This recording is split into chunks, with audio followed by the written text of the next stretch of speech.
Oh, now we're live. We are live. This is it. This is what we've been waiting for. Almost 4 years. And the day is Three. finally. Oh yeah, Three. 3 years. Oh yeah. I suppose. It felt so much longer. But It's it's all right. finally. It's all right. You weren't in Tokyo, but I'll just remind you. Oh, okay. Okay. Well, we should have been live around 45 minutes ago.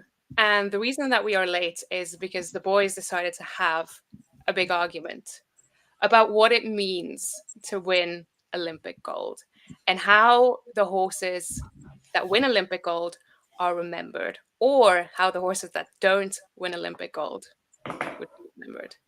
So I'm going to start off with that, and I'm going to start with the question: what happens to King Edward if he does not win Olympic gold tomorrow? D, So, you can. well, I'm going to jump in and set the Okay. context, right? So, I think, everyone listening to this podcast, many of you have obviously listened to us before. You follow our ratings. You're well up to speed with all of the backstories, the history. This is a podcast. This isn't up. This is something that comes around in the sport every 4 years. Normally, Charlie, you're right. It's only three exceptions, and it's not going to come around again for another 4 years. That's the key. So it's huge, and this is one we want everyone to come in on the story, and to really watch tomorrow with so much emotion and excitement, because it will be absolutely spectacular. It'll probably be the highlight of my games personally. It's when I'm going to feel like a little kid, 10-year-old kid watching TV, like my boys are watching all the other stuff. I'm going to remember this one. I can't wait for it. So King Edward, I'm going to start with his bursting onto the scene back in Tokyo. 6 clear rounds he jumped in Tokyo. Yeah. That means, so team round 1 clear, individual round 1 clear, individual round 2 clear in the jump off, and misses. So he was 4th. But then he goes on to the team, and actually he was the only one of the Swedes. They were all clear in the team round 1, and then in round 2, Peder and Malin both had a rail, but King Edward stays clear, and then they all have to jump off. So he was perfect in Tokyo. He's the only horse to do it. Since then, the next year he went on to become world champion, and he smashed them, guys. He was incredible, and he was incredible that whole year. He was jumping clear at a clear rate of over 80%. He was the highest rated horse going into that championship. We knew at that point this horse was probably going to overtake Explosion at some point. And then that's 2022.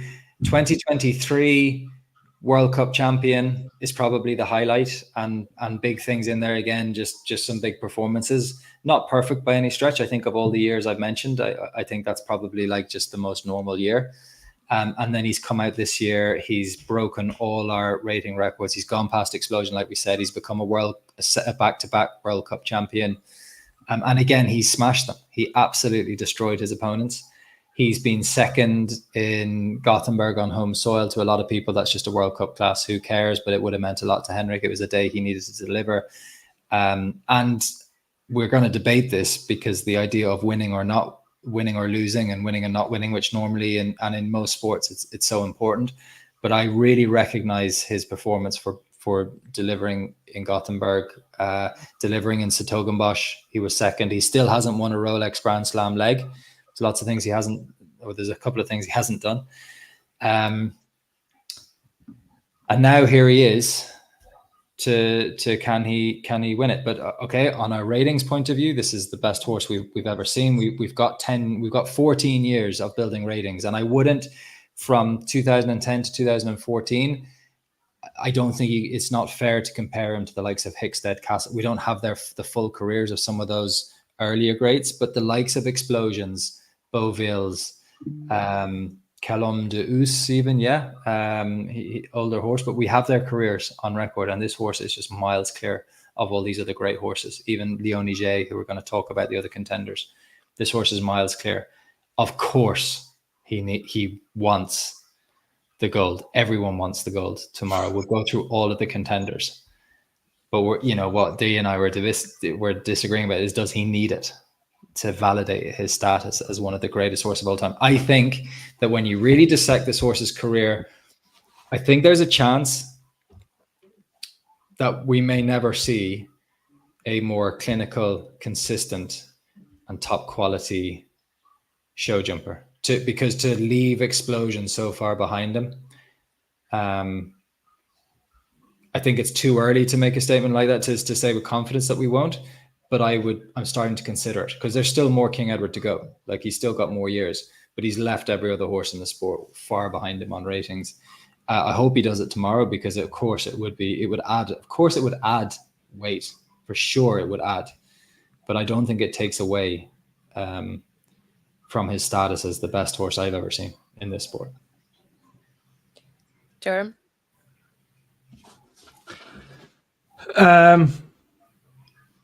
Look, a lot of what Sam said is right,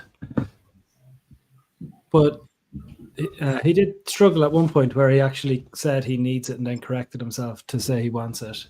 Well, that's the debate. That's the discussion. Is does King Edward need to win tomorrow? We said need to win. I think I'd be careful with that, because everything that you've said is right. But I do believe that Olympic champions roll off the tongue. And I do believe that if you don't believe that it's a really massive accolade and part of the history and the story of the great generational horses of their time, it's hard to still build it up with the same excitement. Like, this is the big one. This is the one that we've been waiting for. Like, if we're asking Henrik or we're asking jumping fans, would he trade 2 World Cup finals for an Olympics? Like, I don't think there's really any doubt. I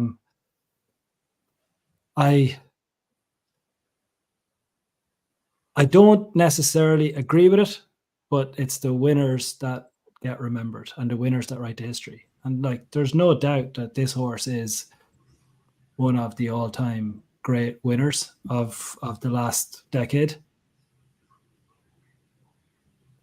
But the question or the debate we were having is like,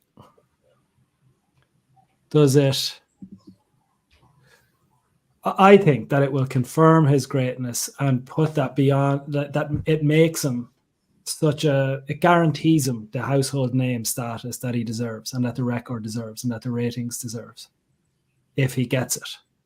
If he doesn't get it, I totally agree with you that it doesn't change the quality of King Edward, but I do think it will change how he's talked about. I think history is written by the winners type concept. If it is Leone, and there's not, like, it could be Leone, Martin Fuchs, Switzerland, I think I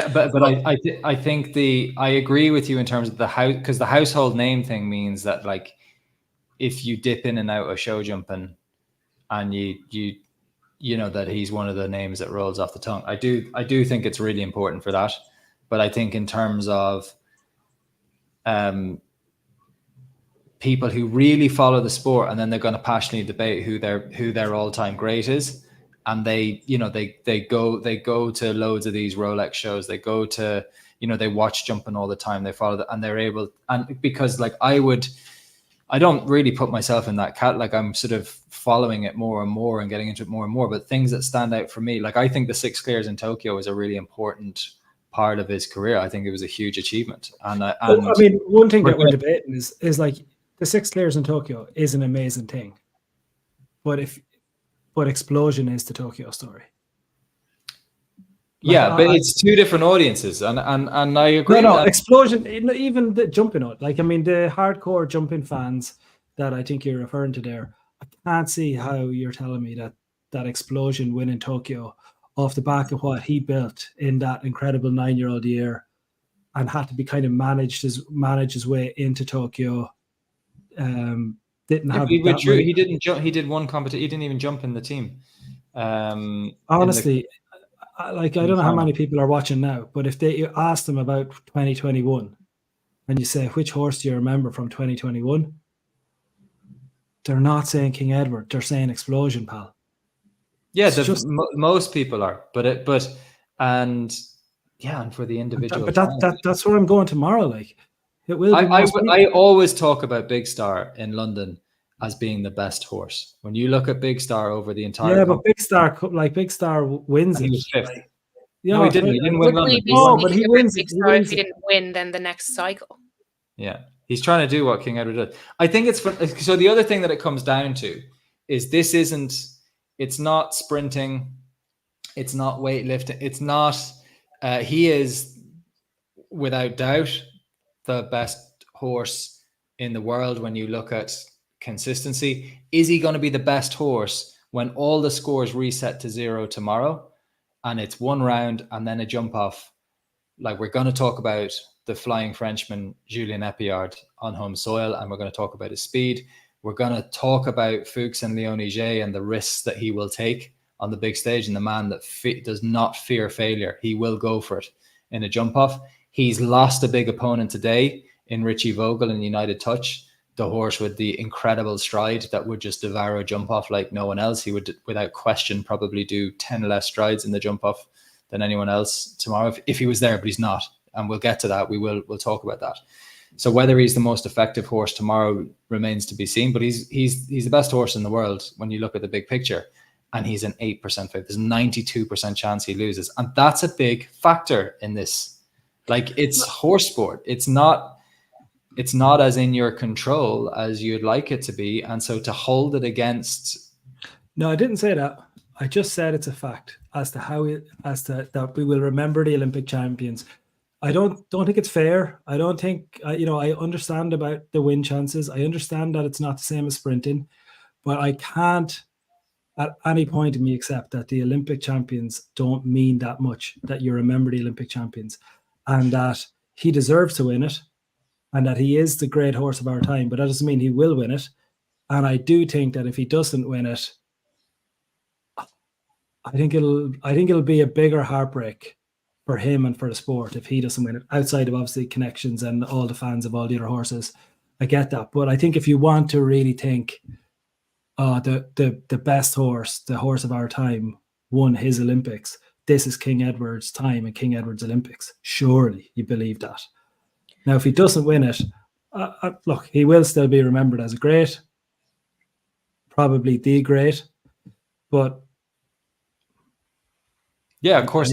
I do believe that he's remembered differently. I just can't separate. Yeah. I do believe. I agree. Of course, I agree with that too. He's remembered differently. Anyway, we move on. We've spent now 12 minutes, almost 13 minutes talking about King Edward. And that's and just at the end of the day, I know. There's plenty more. There's plenty more at the iceberg. But at the end of the day, he only has a win chance of 8%. So there's a 92% that what we are talking about is just absolutely not going to happen. Yeah. And he is the favorite going into tomorrow, but he's not the only favorite. There's two other horses coming in on an 8% win chance. And one of them is Martin Fuchs Leon Ige, who we have discussed before. But the other is Daniel Coyle and Legacy, who has so far in Paris had a perfect run. He has not touched the fence. He has not incurred a penalty. That man is absolutely flying it as well. And I wouldn't want to bet against either Leone or Legacy in a jump off. And that could be dangerous. But then, if we go down the list, we're looking Julien Epillard. He's on home soil. He's last to go in the jump off. So if he goes clear in the first round and he's in a jump off, everyone is going to try and set a time, and Julien's going to know that exact time, and he just has to go in and beat it. If we're looking at the seven last horses in tomorrow's final, 6 of those are within the top 10 ELO-rated horses in the world. We have got such an incredible field with such a strong finish. I don't know how I'm going to be able to compose myself near the end of this class, because the likelihood is that not all 6 of those or all 7 of those are going to be in the jump off. But whatever it is, it's going to be fast and no one's going to hold back.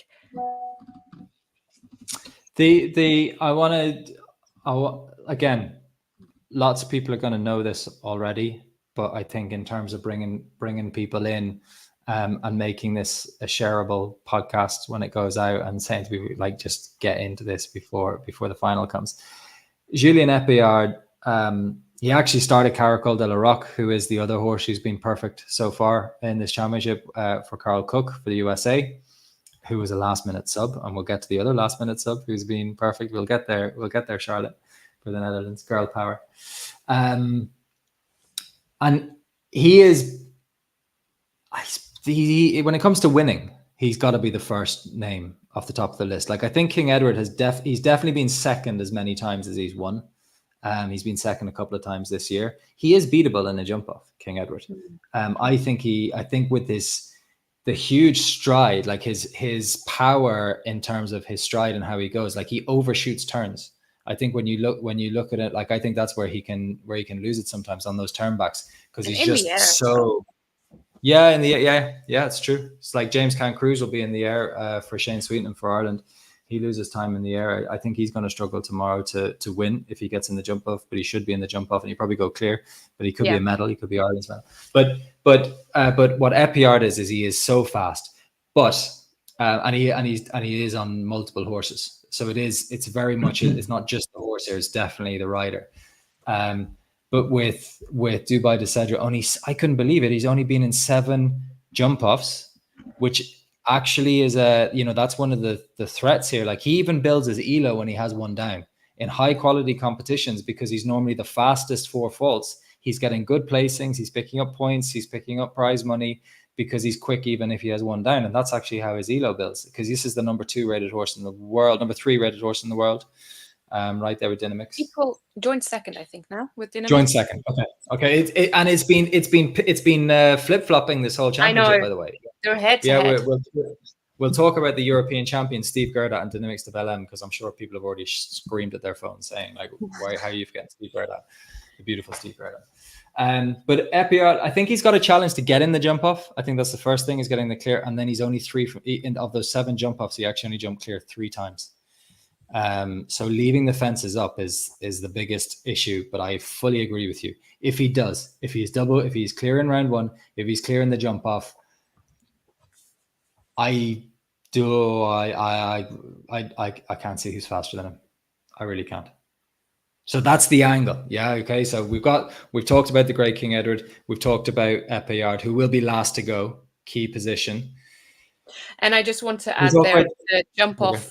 The jump off order is run in reverse order of round 1 standings. So he might not be last to go if he goes clear, but the likelihood is, if he's clear, he's probably fast as well. So I'd bet some money on that one. Yeah. Can we be biased and go to the 2 Irish before we talk about because there's a few themes here. We'll get to the perfect horses. Absolutely. We'll get to the big names that went out. But the two, so you've mentioned Legacy and Daniel Coyle. They are one of the perfect 3, one of the 3 horses who's 3 from 3. A lot of 3s coming in there. What do you think? I mean, do you think running out of, like, the feeling here where you kind of, there's 2 ways you can go with this, and it's another conversation we're having off air. With the 30 horses that go through tomorrow, there's going to be a few riders sit on their horses tomorrow, and they're just going to be going, oh God, the fuel gauge is running a bit low. It's the end of a long week. It's the 4th time we're going back into a big challenging track. And I think our best jumping is behind us and we're scraping, and let's hope that Legacy is not in that category. Let's hope James, let's hope for Ireland's sake that not in that. But there's others who are just going, this horse is just in the shape of their life. Everything that they tried to pull off, peak performance, planning their whole year for this horse to have all the strength, all the energy, to be focused, to be sharp, to be ready to perform, but also to have the strength and conditioning and the fitness to make it through 4 days of jumping.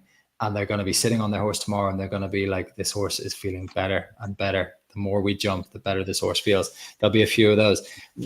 Where do you think Legacy sits? Because my worry with how this pans out, we've already talked about King Edward jumping 6 clear rounds in Tokyo and not having an individual medal. We talked about Big Star having being the best jumper of the week in London, and he didn't win London.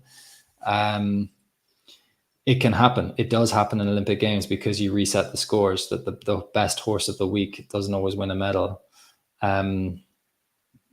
It feels that's just destined to be. It just feels like you have these hard luck stories in jumping, and I think that's kind of maybe just tempering expectations.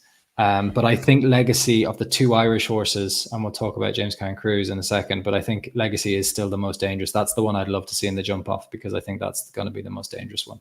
That'll be the fastest. Yeah, and not just Legacy in the jump off. I think it's mostly Daniel in the jump off, because that man, when he wants to win, he's going to win, and he has won a lot this year, and he has won a lot on Legacy. It seems almost like a really long time ago, but they actually won back-to-back World Cup qualifiers, and that was this year, 2024. That's how they started the year. Can you imagine if they finished the year with an Olympic medal? And they deserve it, because as years go, Legacy has had an incredible year. I would almost equal it to King Edward's year, or maybe even put it above King Edward's year, because Legacy hasn't had that outing that King Edward had with 16 penalties.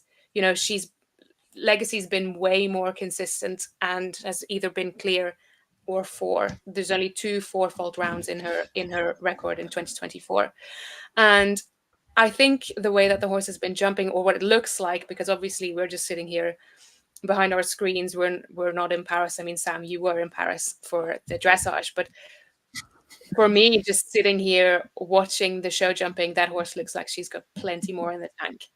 And I would say the same for James Cairn-Cruise. I think it has proven that he does get better as he jumps more, because he is quite a fresh horse. He has a lot of blood. He's quite feisty. And I think him having to have gone out that so many times already, now he's just settling more. I think the first time we saw him jump in Paris, we were a little bit concerned at the start, and the fence that he had down was in the beginning of the course, because he was still really fighting. But I think now he's really settled, and he seems to feel really good. Like, I think today was such a beautiful round. So I think...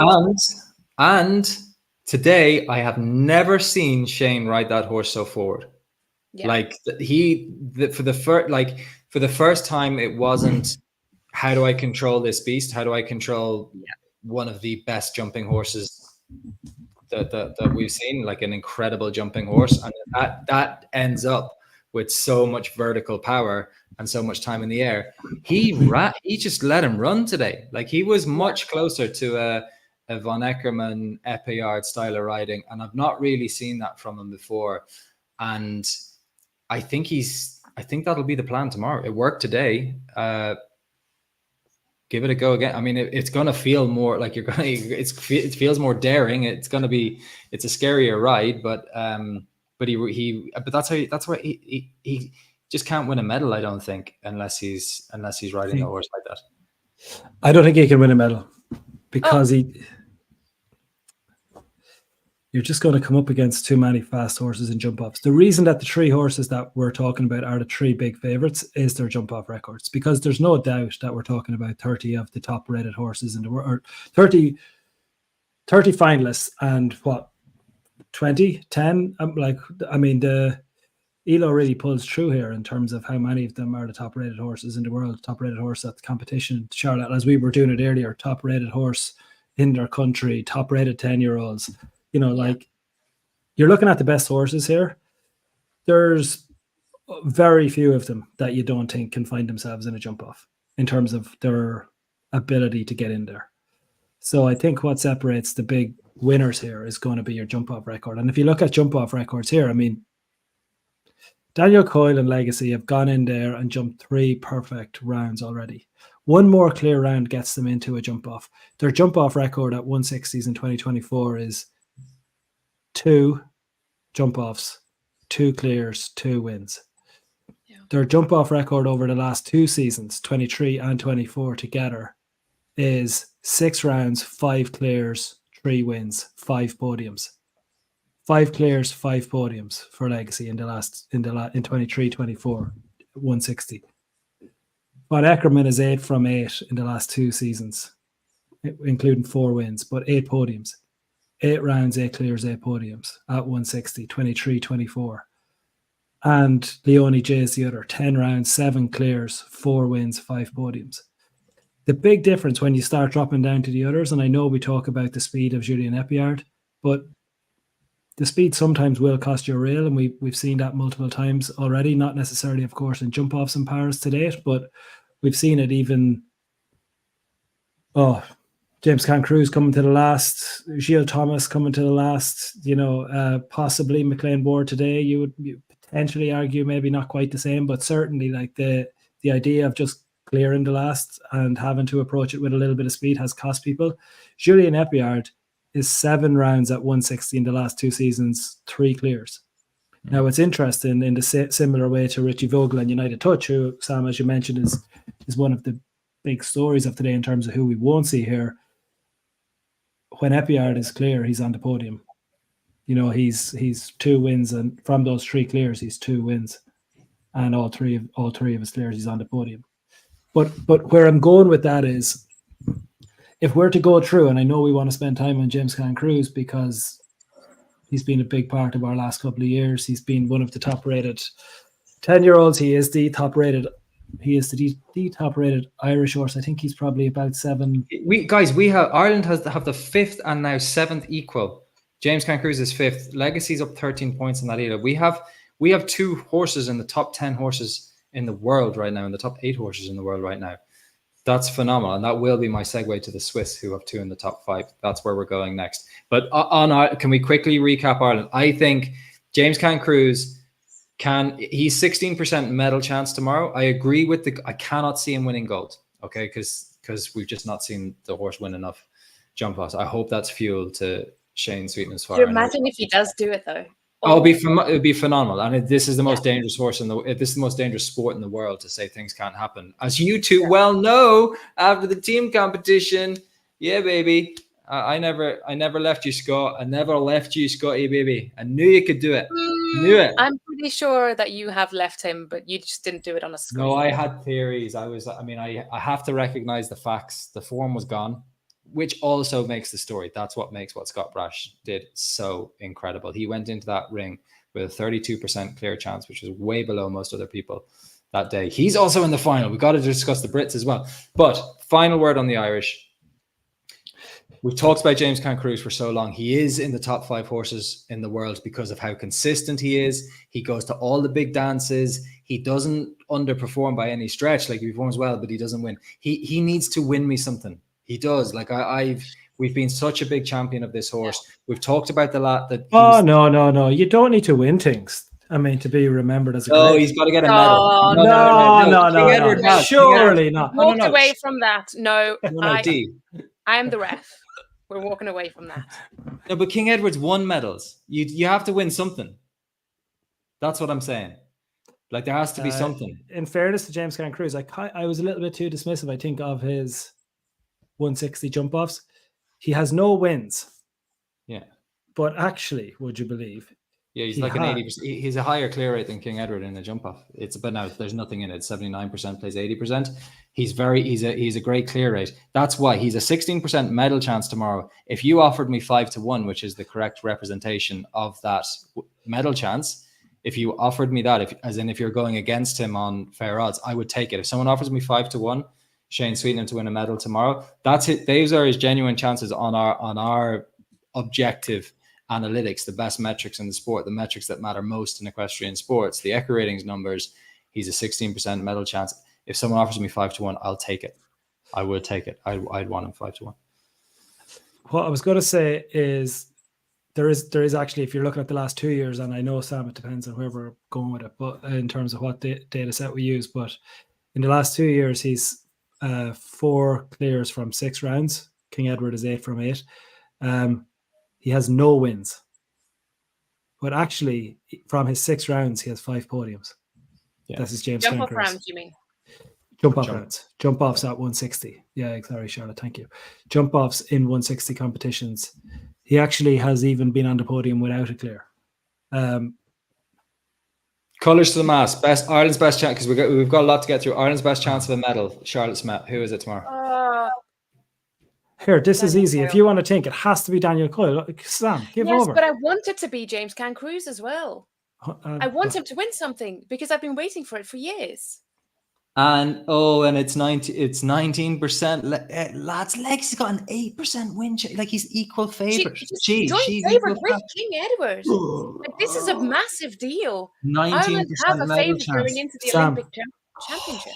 Sam, how many horses have gone through an Olympics with perfect records? I think 2. I think 3. Okay. But what's interesting is there's 3 3. more. There's 3 more.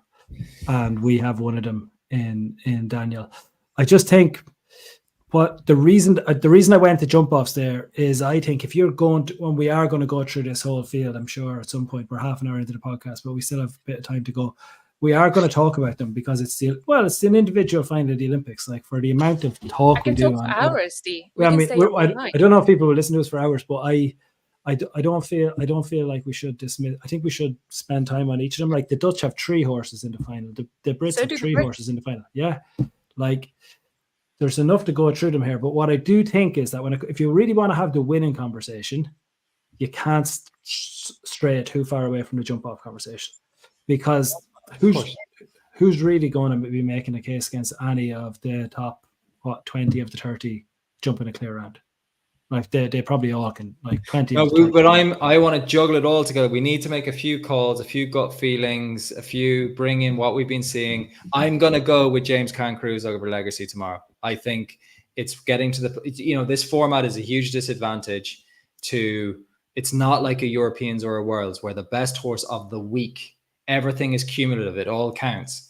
That's Legacy. It's not who deserves the medal. Legacy's above for sure deserves. I think this is playing into James Cancruz. The round I saw today, the speed, they're jumping one after another, by the way, tomorrow. Like, it's back to back, the 28th and 29th into the ring. Both on the podium, wouldn't that be something? That would be phenomenal. But I'm going to go JKC, D. But Ireland's best chance. Gut feeling. I think you're Legacy. I think you're Legacy. I think you answered that. Charlotte. Yeah, I'm going Legacy as well, but I want you to be right, Sam. Okay. No, I want both. The Swiss, this will be easy for you. The Swiss. Can we talk about how, very quickly, Steve Gerda, he's bidding to be what, guys? Great. You must be in the Eckeraton's jumping channel. We'll have links to it in this podcast. I was eventing today in the rain, having come back from Paris at 1 a.m. this morning, up at 4 a.m. But it was enough about me. But I couldn't watch the jumping. I've seen a couple of rounds, but I couldn't watch it. Guys, that Eckeraton's WhatsApp channel, normally I'm watching sport. I'm trying to get insights in there myself. Today, I experienced it as someone who actually needed to catch up on the jumping and follow the jumping. It was superb. It was really exciting to actually just read through it after not seeing it. So thank you for that. Thank you for the team making that happen. But to you guys, great insights in there. And please share. Please get other people, because it really helps all that kind of stuff to grow, and it's great. But we actually, if we tell the truth, we actually just had to set that social media or that WhatsApp channel up because we've been working for probably about 3 years, Charlotte, doing this on social media, and because Sam's not on social media, he regularly remember the other day when he told you missed your yeah. Oh. Okay. Bill jumped to 51st, 5-star 160 clear, and Sam's going on in the group chat about how did we miss his 50th clear round at 5-star 160, whereas multiple graphics went out and it was all over social media a couple months ago, might I add. There we go. But it's a good, last thing on WhatsApp channel, it's a good alternative to social media because lots of people, because you don't have the other noise. Yeah, you don't have lots of people don't want to be on social media, and it is a crowded place. So unfortunately, because we're not yet big enough, you will have to follow a link. But I think if you're on any form of social media or you reach out to us, I mean, if you're watching this, you're probably okay to do it. If you reach out to us or leave a comment here, we'll reply to it straight away. We'll post the link in here. But I mean, dear@eckratings.com or sam@eckratings.com, charlotte@eckratings.com. Send any of us an email and we'll send you a link. The key is you will get an unbelievable level of fast information about things like jump off records. So what we will be hoping over time is that it's very difficult for a commentator in that moment when you suddenly get let's say the 7 tomorrow who are going to go into the final. What we'll do is we have a team sitting there who just immediately pull Georgia and Sean and the social media or the data team at Equiratings will pull the jump off records of each of those horses. And you're trying to get that to the key person to tell the story to the fans. If you're in the WhatsApp channel, you get that at the same time as any commentator, as anyone else in the sport. So we won't go on about it, but it is a great place to follow the sport, I would say, tomorrow and beyond. And where are we going?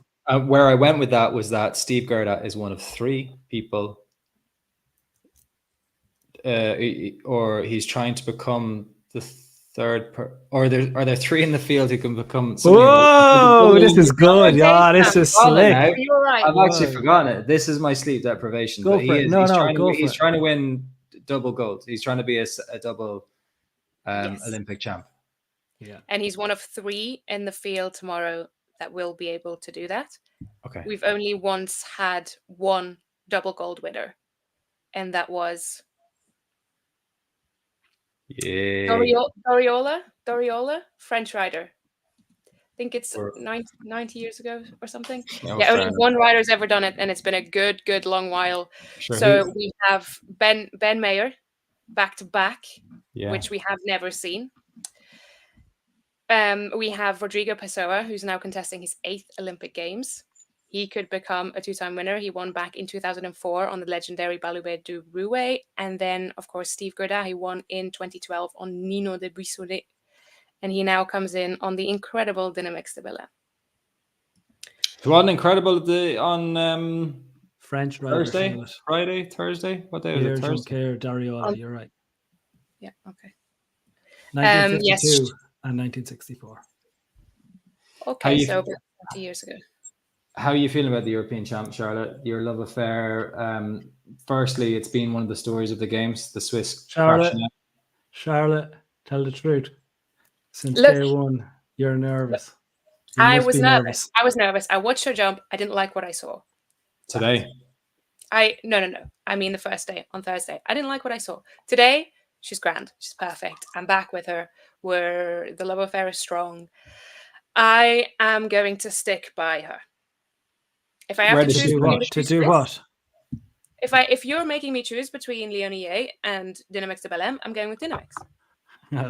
To win a medal, though. Can you see the horse? Can you see the European champion being fast enough with when you got Epillard, Fuchs, Van Eckermann, the rails up, Coyle?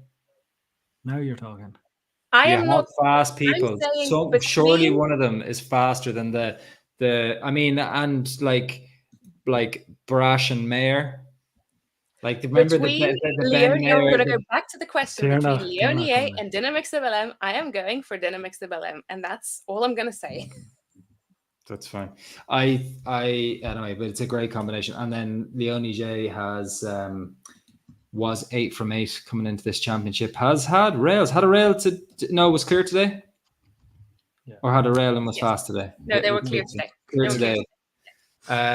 They've won. They've had one rail in their last 5 160s. This horse, guys, like go back to Aachen. Aachen, they were in the jump off and they were brilliant. I think they were in the jump off in Satogenbosch because they haven't had a rail, and I'm pretty sure they jumped in Satogenbosch. But they won Spruce Meadows. They've won Geneva. This is a horse who has won 2 Rolex Grand Slams, something that King Edward has not done. And King Edward tried Spruce Meadows, which I know grass is not his favorite surface, but he's also tried Satogenbosch. He's also tried Geneva. So you got to give, like Leonie J and Fuchs they're phenomenal. And they have a medal. They have a European medal from the 21 year. He had Clooney out in Tokyo, and he took the young 9-year-old, I want to say, Leonie J, to the Europeans that year. But no world championship medal. Like they again would have to have a big one, not opening a can of worms. Anyway, that's how good the horse is. That's all I'm doing. That's all the context you need. Fuchs, Gerda, I'm sure you know the names. You Now nearly you know snuck the in horse. there. You nearly admitted it yourself. One thing, Charlotte, is when you compare the two, and I'm looking at the two here, are they jumping side by side? I think they also are. Yeah, right? The they're Irish. also, it's bang bang for them as well. They're 25th, 26th, I think. They're different styles and they're different horses, Yeah. but it's unbelievably tight between the two. There was a bit of a gap at a point during the year when Dynamix was rated world number 2, just behind, or not just behind, quite a way behind, but certainly a good bit clear of the others. That gap has closed a lot, actually, up around the 2nd, 3rd, 4th place. I don't mean the gap. Second, third, and fourth, yes, but every horse in the sport still needs a pair of binoculars to see King Edward when it comes to ratings. 100%, but it'll only matter, as you know, if it really matters tomorrow. 780 is the Steve Gerdau rating. 777 now is Leonie J. Their top-rated performances, very little in between the big Geneva result and obviously the European win for Dynamix. Form, there's not a whole lot between them. Loads of a lot of clears and a lot of 160 clears for both. Obviously, Dynamix had the 2 down. Maybe a bit of a warm up round before they came in here. Yes, they did in Falkenswart, was it? Yeah, but it's. I think you separate them in terms of how it finishes up, because I don't think you can separate them really at all on anything else. I mean, people love Gerdau as a rider in terms of style and performance on demand. I've heard that kind of one of the greatest ever tag assigned to him so many times. But Leonie is a faster jump off horse for me. And that's when you've got them both beside each other and you're trying to find something between them, that's the only way that's the reason, by the way. But I'm going with my heart today. Of course, you're welcome. That's fine. And there's no one can take that away. But so where are you? Leonie all day. Leonie all day. Yeah, I'm going to be with you here. I'm going to go Leonie of the 2 Swiss. I think Leonie wins it, by the way. If you want to go all the way and ask the big question, I think. Fair enough. It's a fair call. I mean, I might end up on him as well. I can't separate them going in there. That we can name and say it's a fair call. I don't think anyone that we are going to name is exactly. Yeah. No, fair enough. Yeah, except that I can back it up with big evidence here in that they can all get to the jump off, or they can all not get the jump off. So that bit I will give you.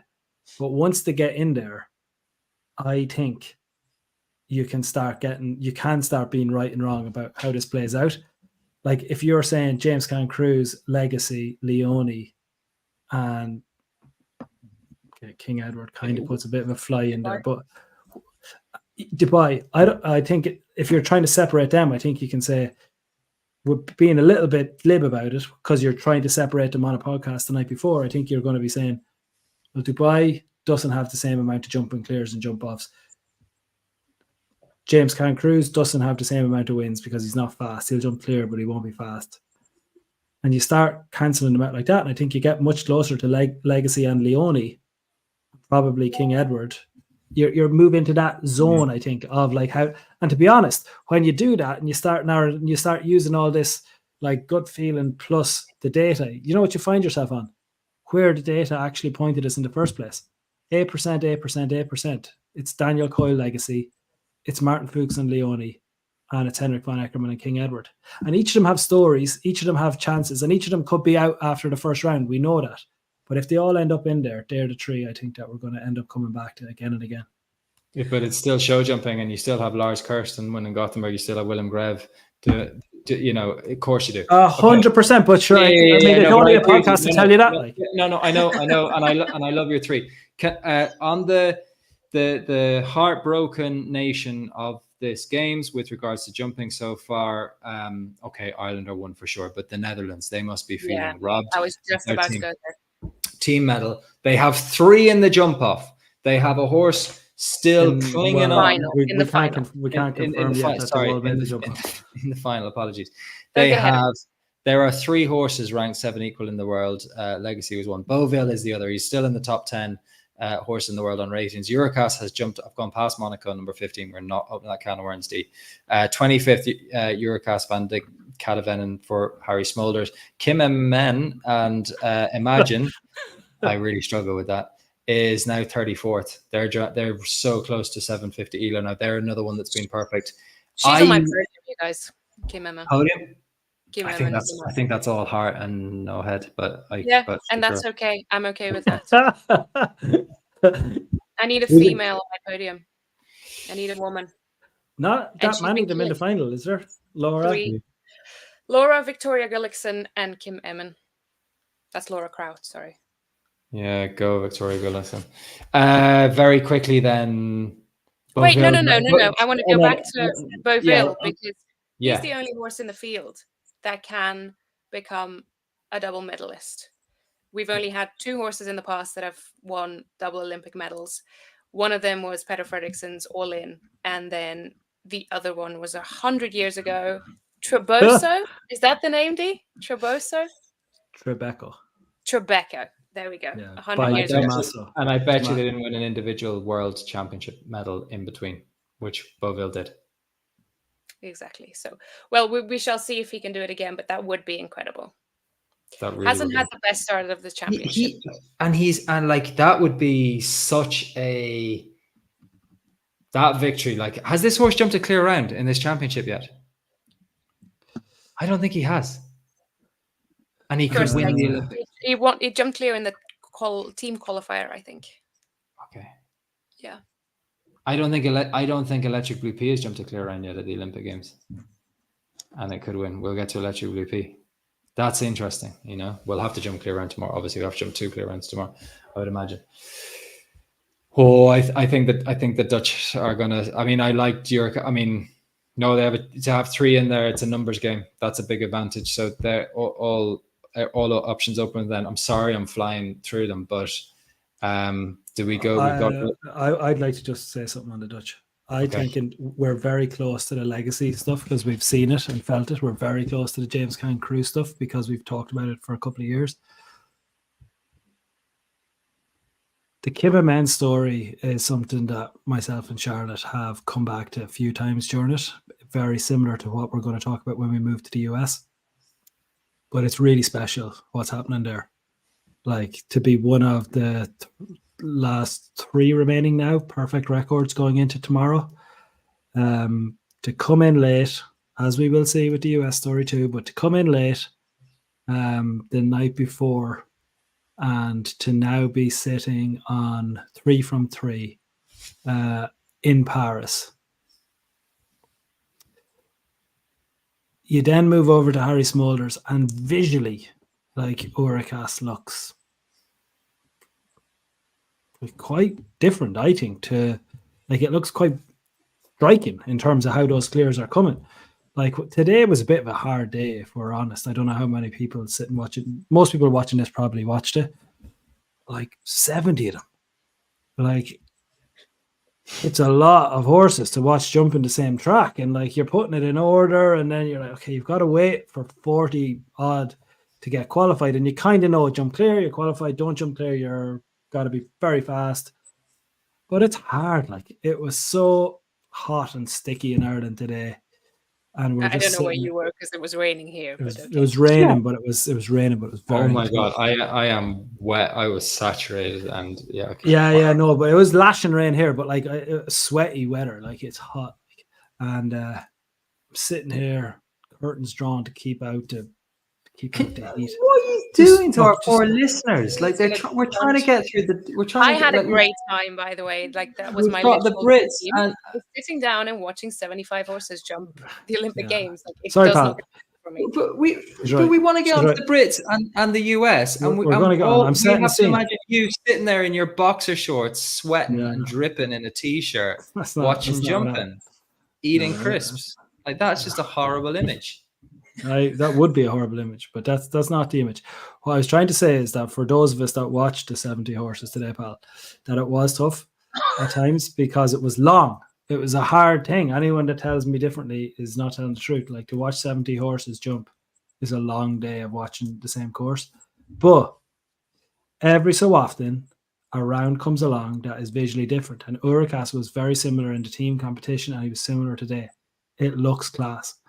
And I don't know what that'll count for tomorrow. As you know, I was a huge Monaco fan. I thought it would be Monaco. Urakas has built a very impressive record. Charlotte, you're the main person who told me not to worry about Urakas. And I think yeah, I am now, yeah. And I think between the Beauville history-making story, the Urakas Harry Smolder story, there's so much there. Like, this is Harry's third Olympics now. He's arriving on form. He's an experienced fella. And then you add in the Kim Amen kind of magical fairy dust sprinkled on top with Imagine and what they've managed to do. I think there's something. I don't think they're the heartbroken team. I think they're the team going in here tomorrow. There's a great video on social media of them watching Femke Ball win last night, where she had to close down in the 400-meter hurdles, I think, and she was 40 meters or something behind when she gets her one, and she closes it out to win. And you see the Dutch team in their camp watching Femke Ball and cheering her home. It didn't look to me to be a team feeling it. It looked to me like they're all happy. They're all enjoying themselves. I think they're in a great place. I would not be surprised to see 2 or 3 of them head towards the jump off. And what happens from there, we'll see. But I think they're all in a very good place. I like that. I think for anyone who hasn't picked up on it, I'm sure most of you have, but my angle on the Kim story, it's really, and it's the same, and I think we're going to segue to the US next, because the same applies to Carl, and it's a very similar story. So for Kim and Carl, it's really hard to break into some teams. That's the nature of, but I think particularly this sport, because it's hard to predict. Like, this is what we're talking about. Like, and it doesn't mean that you don't try, because if you want to manage chance of success, then measure chance of success. That's how you can manage it. That's how you can improve it. So you have to be analytical. Same as anyone trying to buy stocks and shares and all that kind of stuff. You use the data and then apply your intuition to it. But it's hard to get into the teams. Okay, and we've seen that in both the you have these household names and strong names that deliver at championships. Your Harry Smolders, your Michael van der Vleutens in the US, your Laura Krauts, your McLean Wards, your Ken Farringtons. It's hard to get in. And Kim and Carl were initially on the bench, being like, still can't get in. Got the chance. Oh my God, got the chance. Delivered the clear on the first day. I thought was really good, but there were plenty of clears. It was around a 33%-ish clear rate, I think. It was day 2 of the team competition where there were no clears from the first line riders. And that's where that's where James Cancruz was. That's where King Edward and Henrik von Eckermann was. That's where Beauville and Michael van der Vleuten was. They were the first line riders. They didn't jump clears. It was these middle, the number 2 riders who are usually the protected ones. You put the strong ones first and last, and they got it done. And then they've come out again. That's the point I want to make about today, is it wasn't just 2 rounds and everything went their way and it was their special magical moment and all the stars aligned. They're still punching. They're going, if you haven't noticed, I'm right here.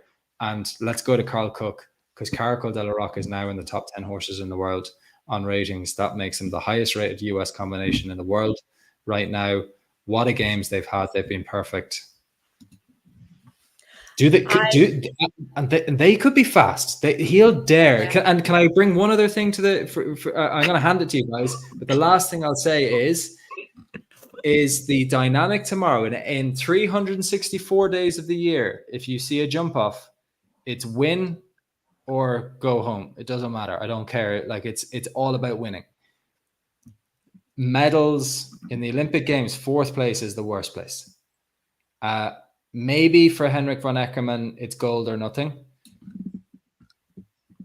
I think other riders might have on their minds, this is my shot to get an individual Olympic medal, and it's going to be in my house for my kids and my grandkids to see for the rest of my life. And they could just play a tiny bit tactical.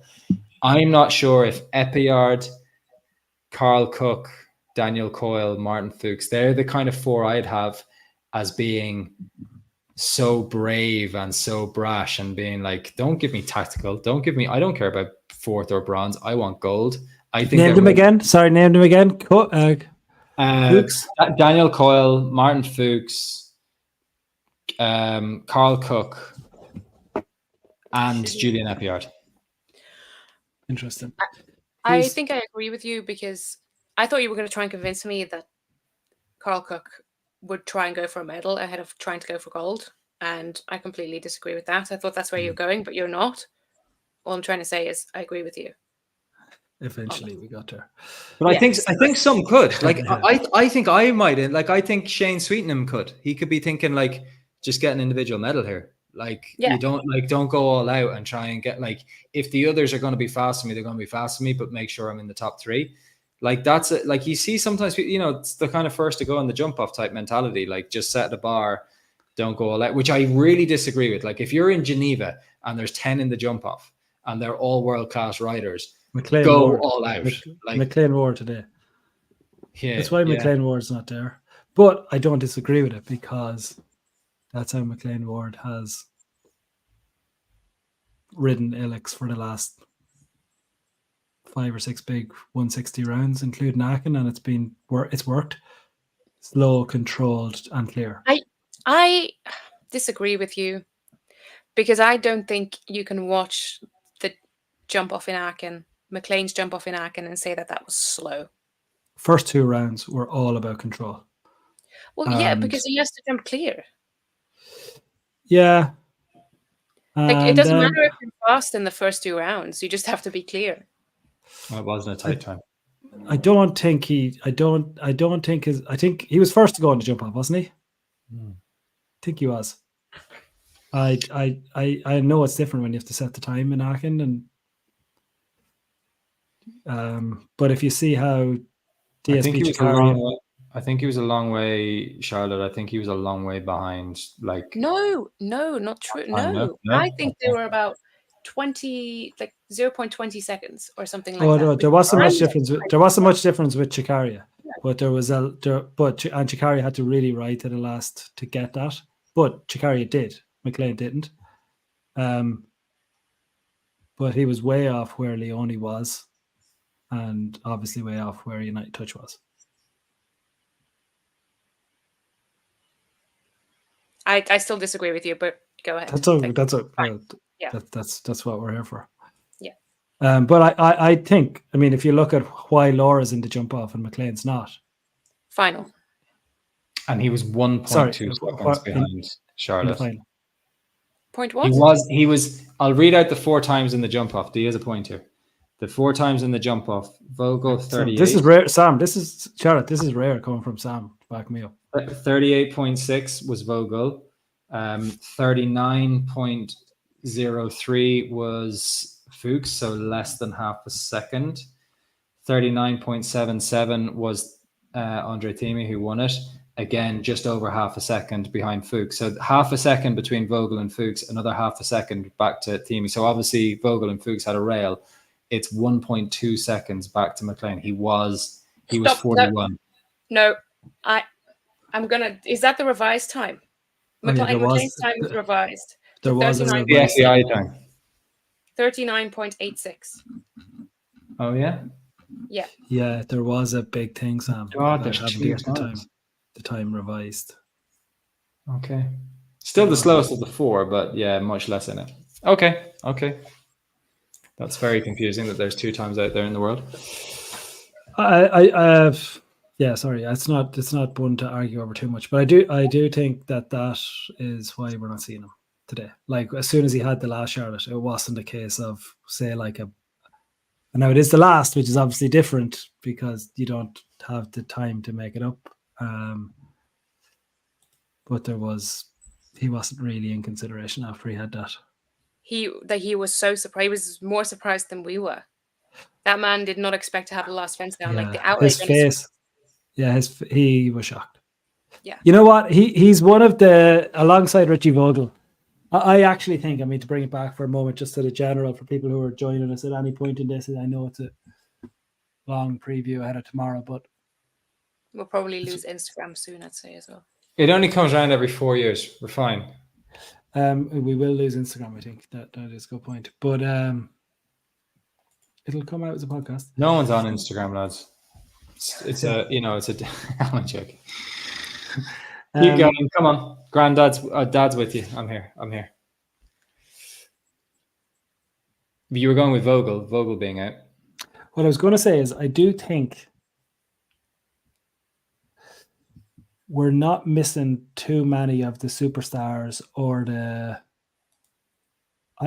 I think McLean is a big miss from the final. I'd love to see McLean there jumping for 6 Olympics, and he's 6 Olympics. It would have been 6 medals that he was jumping for. 6 Olympics, 5 medals currently.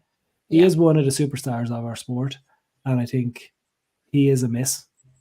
You do expect Vogel has a huge amount of. He's got 6 more Olympics ahead of him. Man's a genius. Well, I mean, possibly. That's hard to get into. If he was from another nation, maybe, but Germany has more depth than any other nation in the sport. Hard team to get into. No, that's true. That's true. But USU would say the same at different times. Maybe not. If he was Austrian, we'll get to an Austrian in a minute. If he was Austrian, it'd be fine. Who's next? Right. Well, let's go to let's close out on the Brits because they won team gold. But looking at actually it's not in order of win chances, but in terms of, I'm going in reverse order. We've covered loads of the big names. Max Kühner is the big individual.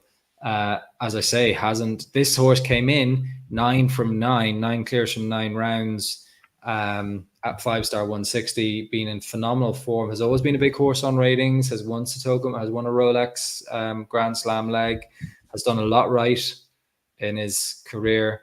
Max Kühner has done more things right than millions of people combined in the sport of jumping. It's a very strange way of phrasing it. He's great, is all I'm trying to say.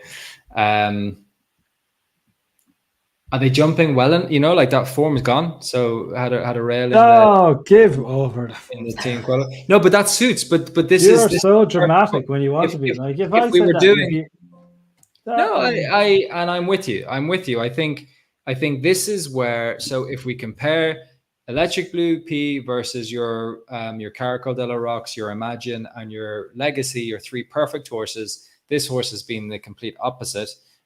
2 rounds so far in the Olympics, both with a rail, but fast enough to qualify. Gets to come on a clean sheet. It's like, oh, we're all equals tomorrow. Yeah. Makes a massive threat. Yeah. Fast. Can they be fast enough? My inkling is they can't be fast. My inkling is I can't see them winning gold. I can see them on the podium. Fast. Yeah. They've won big ones. They've won like the Windsor, haven't they? A couple of times. Like they have won. They won. They won Sertogenbosch. Yeah. And Dinard as well. That was a fast jump off, I remember. I think James Can Cruz was 2nd or 3rd in that. And Leone, no, I think it was Electric Blue, Leone, James Can Cruz. Dinard 2023 or 2. The big thing you would expect, and I mean, you can't say Paris aside because we can't go all in on Kim Amen and Daniel Coyle and take all the Carol Cook. You can't take all the Paris form in and then suddenly dismiss it when you want to, but there's enough of a record, there's enough of a jumping record there for Max Kühner that you would expect that if they're halfway there, they're going to be good enough to get into this final. It's an interesting one, Sam, where you kind of touched on it a little bit before we came on, or maybe at the start of the show where we talked about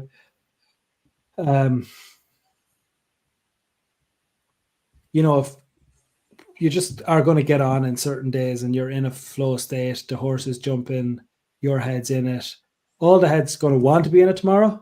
But I'm thinking someone like, compare this to maybe Romeo and Harry Charles, where they're coming off the back of a gold medal, clear in the middle, and then another clear today.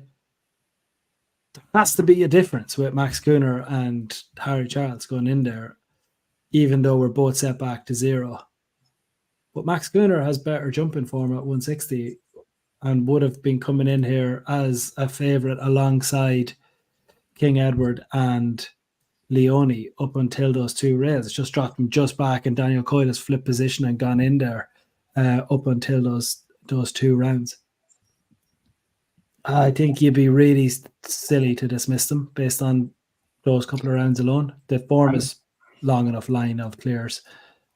Almost a perfect 2024, I think, was it? Was it 8? Yeah. 8 from 8 coming into 9 Paris? from 9. 9 9 from from 9. 9 coming into Paris. So look, but they have to get in there. That's the big one for me. They have to get in there. But do you know what it makes me think of, guys? Is Max is a seasoned, experienced, but also a very intelligent, analytical person, right? And it really makes me think about how these riders, like it's 10 p.m. Irish time, it's 11 p.m. Paris. They know what's ahead of them tomorrow. They're for sure thinking, I've got to jump a clear round. But they know to win a medal, the risk they're going to have to take in that jump off because Van Eckermann or Epiard or Fuchs or Gerda or Coyle or Cook, the names just keep coming, right? They know that someone's going to go in and deliver something astronomical, and they're going to have to be the Willem Greve from Satogenbosch this year. When King Edward, we thought Henrik had thrown everything at it. I'd never seen Henrik ride King Edward to the last fence, a big, huge, ginormous oxer, and he was a mile off it, and he was going like as fast as a 5 furlong sprinter. And then somehow Greve beat it. But that's what they're all lying in bed in Paris in a village somewhere, being like, I'm going to have to do something absolutely incredible and kind of terrifying, to be honest. I think it's amazing. I can't wait. The Brits, I left out one name, guys, when I said gold or nothing, and it's Ben Maher, because he's already an Olympic champ. He doesn't want a bronze or silver medal. He wants a gold. He's going all out tomorrow, and he's well capable of. He's a dangerous man. Rewind to London, the Coyle versus Maher show. Could it be that again? Ireland versus Britain. Harry Charles would love to see him get a medal. I think I've talked about the speed of all the names I've just mentioned. He's going to have to really pull something out of the fire to be fast enough to get on terms with them. But but he's just he's just won a gold medal. Like, he's going to have, as Dee says, like, he's going to be fueled by confidence and kind of that I've got something in the bag. Like, I'm not driving home in the Channel Tunnel or flying home, however I'm going home. I'm a hero. I'm going in. Like, this post box is going to have my big face all over them and stuff like that in my local village. So, like, I'm going to go for it. See if he's going to pull something out. Same with Rash. He's also won rail in his last 6 ones, won 60 rounds. It's not just finding form. Brits are coming to the boiling point. But Maher on ratings is the leading hope. Brash was the one who bought it home. I actually think Harry Charles is. Would he be the most solid? I mean, has he jumped? He delivered the clear. Has he? Oh, he's not jumped 3 clear rounds. Well, I want to come back to Ben Maher there for a second, because we talked about perfect Paris records, and I haven't mentioned but the only reason that we haven't, like, the horse has not knocked a rail, but the only penalty that they had is the one-time penalty in the team final, which is exactly what they had to do in that moment. So just kind of being punished for that time penalty, which is what won them gold. So it doesn't really add up. But a horse that's been on incredible Paris form and, is actually on the same level as Legacy, as Imagine, as Caracol. So, we have to keep that in mind. And Ben is the defending champion. And Ben's reaching boiling point, as I've been saying for months. Coming to the side. This is something I said. I don't even know what I say on the podcast for Aachen, but I said, Charlotte just gave me the eyes. She was like, I think you're reaching, Sam. I think you're reaching. Well, Ben won a 155 in Aachen, and Sam called that boiling point. And I was bringing Rotterdam. He looked really good in Rotterdam, and I just thought, I was like, oh, he's just kind of like, just giving. But I'm with you now. Here. I think he is reaching boiling point because he just won team gold. His horse hasn't touched a rail. Yeah, that's boiling point. Yeah, he was. Yeah, no, he was just simmering. He was just simmering area. I have a question for Charlotte. Okay. There's actually almost no horses of all the ones that we've talked about who have a record as good as Hermitage Cologne. Yeah. He's had 2 rails here. His The first last- rail level. Yeah, his first rails at the level and his only rails in his last 8 runs. Yeah. And 7 of the 8 are at 160, including Yeah, today. but you're getting into stats, D. Like he doesn't have many. He's not that experienced. Young horse. He has a clear line of 160 clears. Like, But he's inexperienced. Yeah, and well, he's 10. He's 10. Yeah, but Well, he doesn't he- have loads of 160 experience. What's his? I think he'll do Pull well. it up now. Yeah, I think agree. Yeah, I nice. don't think he'll be fast enough for a podium. But a double clear is definitely in the cards for them. They looked solid again today after the team final. That was unfortunate, but exactly like you said, the horse is 10 and doesn't have that much experience at this level. The experience that he has had was incredible. But it does happen, and he's come back from it really strongly. So why couldn't he do it again? I see a double clear in their future. I wouldn't be surprised. There's 32 horses in the world with an ELO of 750 or higher. This horse has just joined that group, is now on 750. So it's a huge rate. So as much as I was just talking to Dee about stats and small, not a big career, to be at 7, is rated in the 32 horses. So like, I mean, look, in terms of 10-year-olds, is certainly top 3. Has overtaken Greya. Top 5. So Zinde is in there as well, I think, and Greya is the Greya, highest. Point Break, Zinade, Hermitage, Cologne. Yeah. Number third equal with Zinade, actually, who was scraped in. Zinade and Philip Weiss out for Germany. They were 30th today. They were the ones that scraped in. And what an exciting note. That was the form horse of anyone listening to these podcasts at the end of 2023. That was one of the horses of the season in 2023. Even at the end of the first quarter of this year, looking at the last 12 months, that was the form horse in the sport, was Zinade. The real exciting one that came onto the scene, kind of the Hermitage Cologne, to be honest, if we're rewinding like 6 months. Now I know Hermitage with the breeding and with the young horse stuff and everything like that. I know he's been a talking horse in the sport for many years, but now it's big boy stuff, and he's delivering. Like like in Rotterdam, I was like, oh my god, phenomenal. So Yeah. oh, I'm done. I can't handle any Sorry, more. can I just ask you? You sound like you're You backing all the horses? No, you sounded like you were off to Hermitage train there. No, I'm on it. No, but I'm done in terms of no, visually spectacular. I agree with you. The Eurocast, like there's a lot of Not just visually. I mean, like I know you say like they don't have a huge amount of form, but like the form they're in is like pretty good. It's exceptional. Like it's like if you're gonna like it's the same fault that the last that James Conn Cruz had that we're talking about heading in there with a great chance. But there's very few horses in the field with that line of clears at 160 that this fella has. Do you know what was phenomenal today, team? Of our 30 horses we're going to qualify for today of the 70 that Dee said.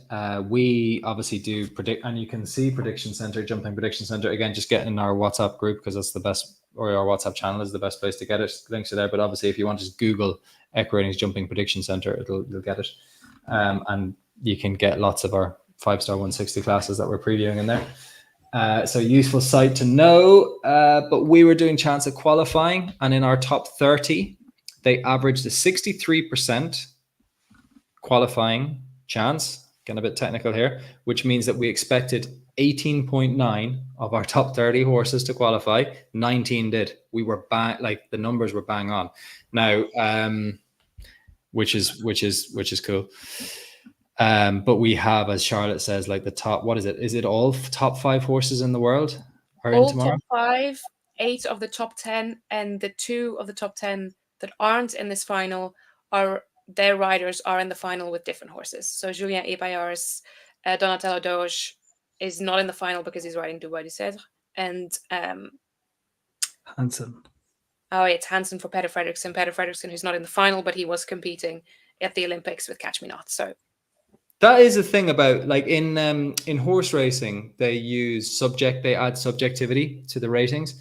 At Equiratings, we don't. We leave it completely objective. We have an incredible data scientist in Sean Murray, who builds incredible systems to do it. when you get a horse like Hansen, he really bugs me because he does just enough to hold the ratings, and Petter does just enough with him to keep him there. But obviously isn't a horse that we see all the time. The first Who was one that? Harry Smolder's horse. Class 2. I was telling Charlotte about Class that 2, there beforehand. About and then we even named a metric after him, nearly the Cats metric. Anyway, the final thing can be really cruel, guys, and then say, do we do podiums? Oh, Yeah. I think We've for the come fun this of it, far. We've let's come do this it. far. Let's do it. I do need a minute though, just to gather my thoughts. I do need I need. I feel like the German chef to keep. There's like there's 3 podiums to be picked. Okay, what are we going to do with Henrik von Eckermann, lads? You either pick him or you don't. I'm picking Henrik von Eckermann, the king. Yeah, lads, he very nearly didn't go, Sam. He very nearly got very tight to one today. And it was all King Edward, I think. He got him out of trouble. But do you think this? Do you think this, like Sweden having not won a medal so far? Like we said this, we and there is only one Swede still standing, and we said that. Like I'm going to stick to what I said coming into this championship. I think Sweden walk out of here with no medals because it's more the sport than the. That's not them underperforming. They have been magic to win the 3. Like they've been huge overperformers. They've really delivered on demand when they needed to, but. It's a tough sport to go in as favorites and deliver, and I'm afraid that look, it's 80-20. He's got a 20% medal chance tomorrow, King Edward. 80-20. Sorry, get these medal things out here. So I'm saying our podiums. Yeah, I have Leonie J on it. I have James Can Cruz on it, and I have Electric Blue Pea and Max Kuhner on it. And of those, it's Fuchs wins because he's just the fastest. Then it's Kuhner, and then it is Shane Sweetenham and James Can Cruz for me. Martin Fuchs, Max Kuhner, Shane Sweetenham. Ireland get a medal! Come on, boys. I'm also going to go for an Irish medal. I'm going to go King Edward. Can I make a prediction? Can I just make? I think you're. Oh, you are. Sorry, it's out of the way then. I thought you were going to go for an all-female, either female horse or female rider. I thought you were going to go for an all-female podium. Well, I'm almost there. Let me finish. Do you know what I mean? Yeah. Oh, I thought you started with King Edward. No, I did. King Edward. Podium. That's only one. There's 2 more. Legacy. Imagine. Okay. Oh. So no dynamics, just a band. It's fine. You asked me Leonie or Dynamics, and I fixed Dynamics. As you will notice, Leonie is also not on my podium. Brave woman. There was definitely an all-female podium there. I mean, if you'd gone Dynamics, Kim, and Legacy, you'd have got it. We've been through this before. Picking a podium like this, it hurts me. It physically hurts my heart. I know, and when you're doing it, I poke and prod to try and make it worse. I love seeing the pain. All right, stand by, everybody. Boil the kettle. Dermot Byrne, what's your podium? Well, I'll tell you who's not on it. James Can Cruz, who's had his rails, Martin, and Max Kuhner, who's had his rails. Leonie, I would think Leonie's a good pick because Leonie's fresh and sound and didn't have to do all the team stuff and is the fastest horse in the jump offs and is brave and beautiful. So Leonie's there. Brave and beautiful. That is Sean. I mean, anyone that watches Leonie J jump. That's gonna send like as the groom of a horse. Like I'm only married to one. I know how much they love their horses, so I'm going to text Sean Bard now and say that on the individual Olympic preview, Durham has just called your horse brave and beautiful. I think that's fair. I think that's fine.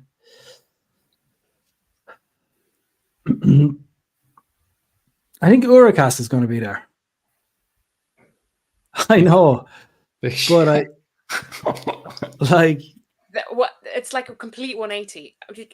2 weeks ago, we were still trying to convince you that Uricas is better than Monaco, and now you're putting him on your individual podium. Charlotte, it turns out Turns out I was right. you know a thing or two about this sport. And the more I've watched the Eurocast this week, the more right you've become.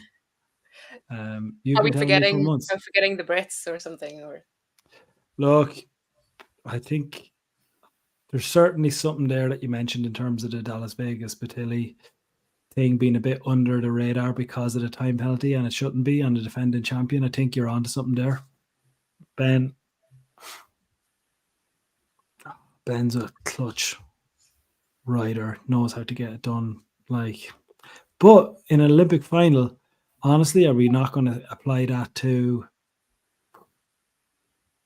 Henrik, Martin, Steve? They're all class. yeah, Something's telling me Carl Cook goes in here, and something's telling me Daniel. Yeah, it's Carl Cook or Daniel Coyle for me. There's something. There's something there. I'm a little bit torn.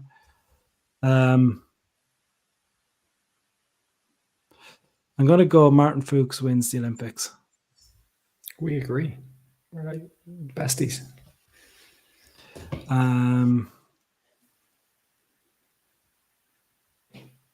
Number 2 is this next fast horse, Daniel Coyle. Number 3, I'm going to go Carl Cook. And I'm going to do it at the expense of Ben and also Harry Smulders. Ben Mayer and Harry Smulders, I think, will all be in there. Something tells me, right, if there was a nightclub in Paris and the 3 individual winners were your podium were Fuchs, Daniel Coyle, and Carl Cook, something tells me it would just be like an absolutely mental party. Be closed doors. there's a lot of people you can lock the doors. We're celebrating these medals in style.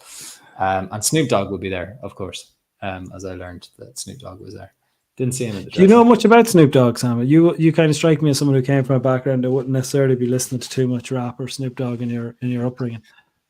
Snoop Doggy Dogg. Is this where we're going? Just talk to me, Sam. No. I thought you've delivered some brilliant words, some lovely insights. I love the fact that we agree on our brave and beautiful favorite for tomorrow. I want to thank you both. I was absent today riding event horses in the rain. Superb coverage. Well done, all the team. Thank you, you two, and the Equines team. I'm just repeating myself now. Clearly, I came back from Paris at 1 a.m. this morning, and I got up at 4 a.m. to go to a show.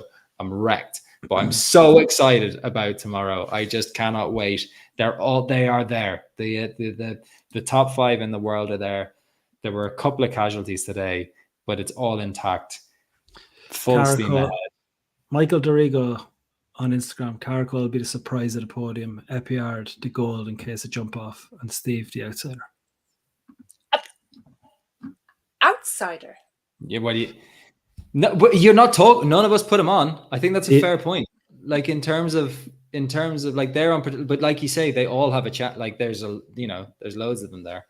But I think that's fair enough. I think at this point, I think as we stand tonight, you can call Gerda a bit of an outsider. We're not talking about him. He is the European champ. But guys, we're just about to publish the jumping form guide as well. That's about to go live now. So tomorrow, as you watch this, you can have a view on the recent form, all the stories on. It's a digital magazine, so you'll have every single horse in order with their 160, their 155s, their 150 clears, their ratings, their clear rates, their clear chances. You've got nice list of who the favorites are, the percentages. It's a lovely, easily consumed document.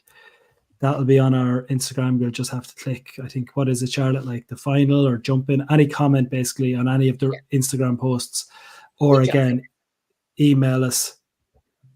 So it's the Equiratings channels, or else email us, Dermot Equiratings, Charlotte Equiratings, Sam at Equiratings. Just email any of us. We'll send it to you. Equally, then you've got the WhatsApp channel, and in there you'll have access to all those links, all those form guides. To get access to the WhatsApp channel, it's Equiratings Jumping. You'll have to probably go on social media to get access to it, or else again, just email us and we'll send you a link if you're not on social media. Text us if you can. Any way that you can get to us, there'll be a way of getting to us. We'll post this in as many places as we can. But if you can get into that WhatsApp channel, tomorrow is the one day that I would really push you to actually take the step and do it. It's as everything gets pretty fast, it's one place that you're going to get constant updates on who's good and why and what's happening next. So forum guide is about to be published, and Jumping WhatsApp channel is active as of now. It's one-way conversation, so it's not going to be full of people chatting. It's just going to be posts on kind of key updates that you need to know as they unfold. Put your chat in here. Put your chat on here, even though we're live Oh, now. yeah. This will be. If you comment on this, we'll reply to your comment. Yeah, perfect. Okay. Thanks, everyone. Nice and one. when I say everyone, I mean you folks for listening. And here we go. In 24 hours' time, we're going to know. In less than 24 Let's hours' time. go. Let's go. I'm so Let's go. excited. Let's go. See you tomorrow.